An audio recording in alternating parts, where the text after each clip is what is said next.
26টি social media প্ল্যাটফর্মের ওপর সরকারের নিষেধাজ্ঞার জেরে উত্তাল নেপালের রাজধানী কাঠমান্ডু। সংসদের ভিতরে ঢুকে পড়লেন ছাত্র যুবরা। পুলিশের গুলিতে মৃত্যু হয়েছে বহু বিক্ষোভকারী। পরিস্থিতি এমন পর্যায়ে পৌঁছেছে যে প্রধানমন্ত্রী, রাষ্ট্রপতি, উপরাষ্ট্রপতির বাসভবনের নিরাপত্তা বাড়ানো হয়েছে।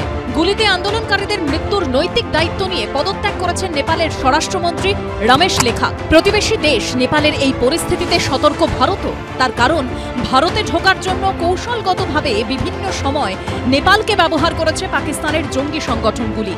বিশেষজ্ঞরা বলছেন, এই অস্থিরতার সুযোগ যাতে তারা নিতে না পারে, সেক্ষেত্রে সতর্ক থাকতে হবে নয়াদিল্লিকে। এটা অনেক দিনের জমানো ক্ষোভ।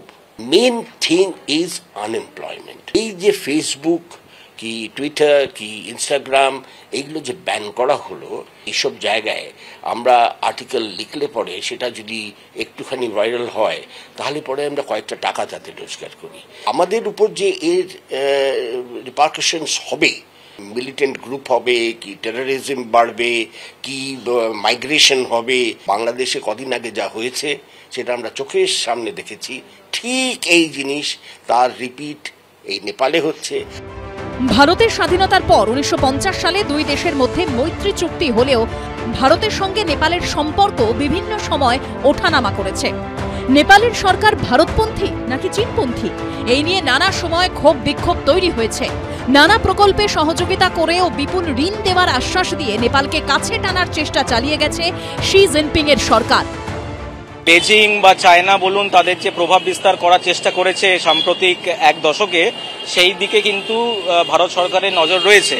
তো ভারত সরকার কিন্তু এটা ওয়েট অ্যান্ড ওয়াচ করবে, একটু সময় নিয়ে দেখবে। যদি এমন অবস্থা হয় যেখানে ভারত সরকার কোনো রকমে সাহায্য করতে পারে, তখনই তারা কিন্তু নেপাল সরকারের অনুমতি নিয়ে তারা কিন্তু হস্তক্ষেপ করতে পারে।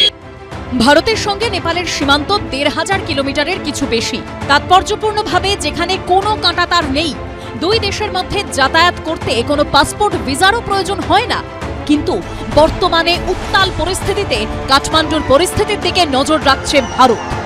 অরিত্রিক ভট্টাচার্যর রিপোর্ট, এবিপি আনন্দ।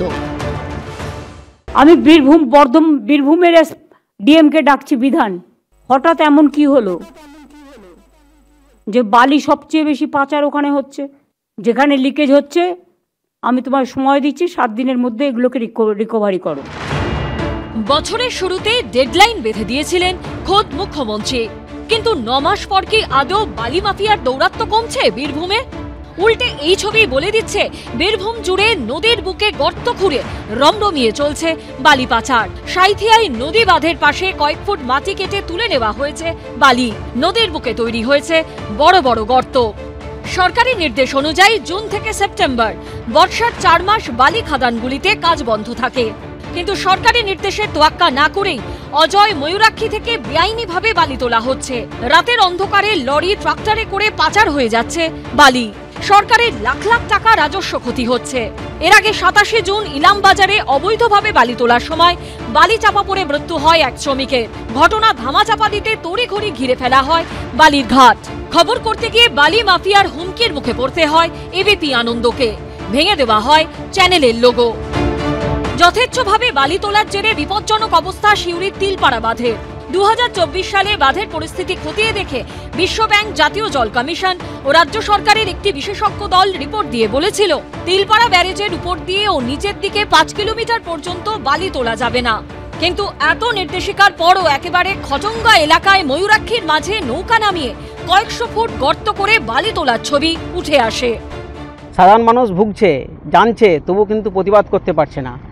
কারণ কি না, প্রশাসনিক সাহায্য আছে বলেই না এই জিনিসটা ঘটছে, যেটা দিনের বেলা ঘটছে না, রাতের অন্ধকারেই ঘটছে। জুলাই মাসে কাটোয়ার রাজুয়া গ্রামে বিস্ফোরণ ঘটেছিল। উঠে এসেছিল বালি খাদানের দখল নিয়ে লড়াইয়ের অভিযোগ। তার এক সপ্তাহের মাথায় সেই গ্রামের কাছে চুরপুনি বালিঘাটে যায় জেলা ভূমি রাজস্ব দপ্তরের টিম। ড্রোন উড়িয়ে গোটা এলাকায় নজরদারি চালানো হয়। সেই বালিঘাটেই বাঁশঝাড়ের আড়ালে এখনো রাখা একাধিক পেলোডার। একটা দুটো গাড়ি নয়, প্রায় 4-5টা পেলোডার গাড়ি এদিকে রয়েছে। এই মেশিন দিয়েই মূলত মাটি কেটে আর সেখানে বালি তোলা হয়। এবং আমরা দেখেছিলাম যে প্রশাসনের তরফ থেকে ড্রোন উড়িয়ে পুরো এলাকা দেখা হচ্ছিল। এখানে প্রশ্ন উঠছে, ড্রোনে কি তাহলে এইসব পেলোডারের ছবি ওঠেনি, এইসব জেসিবি যে মেশিন রয়েছে তার ছবি ওঠেনি, না ড্রোনের ছবি উঠেছিল?